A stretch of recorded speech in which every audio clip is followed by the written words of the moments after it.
સમજવાનું વધારે છે, બરાબર? તો એક સરસ મજાનું બધા ધ્યાનથી સાંભળજો, પછી બધું પૂછીશ તમને. એક સરસ મજાનું છે ને ગામ હતું, અને એ ગામની અંદર ભાઈ એક ઉંદર ભાઈ એમના કુટુંબ સાથે, ફેમિલી કહીએ ને આપણે ઇંગ્લિશમાં, તો એ મારા ફેમિલી સાથે, તો એ કુટુંબની સાથે ઉંદર ભાઈ રહેતા હતા. પણ ભાઈ બધાને આ તમને લોકોને પણ મજા આવે ને, મારી બર્થડે આવી, મારી બર્થડે આવી, તમે બર્થડે ઉજવો તમે, તો ઉંદર ભાઈને એવું થયું. એમનો થોડા દિવસમાં એ ઉંદર કેવો હતો ખબર છે? આમ થોડો ચતુર પણ હતો, અને થોડો જિદ્દી હતો. જિદ્દી ખબર છે? જિદ્દી કોને કહેવાય?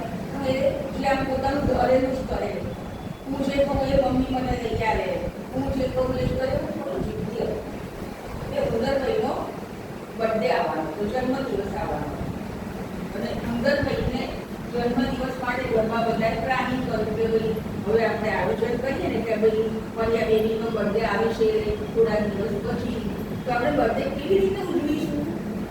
તમારો બર્થડે ઉજવે તો મમ્મી કંઈ કરે ને બધું, તો કે આપણે બર્થડે કેવી રીતે ઉજવીશું? તો બધાએ ઘરમાં ભેગા થઈને નક્કી કર્યું. મમ્મીએ પોતાનું કીધું કે સરસ રીતે આપણે જૂન નાખી,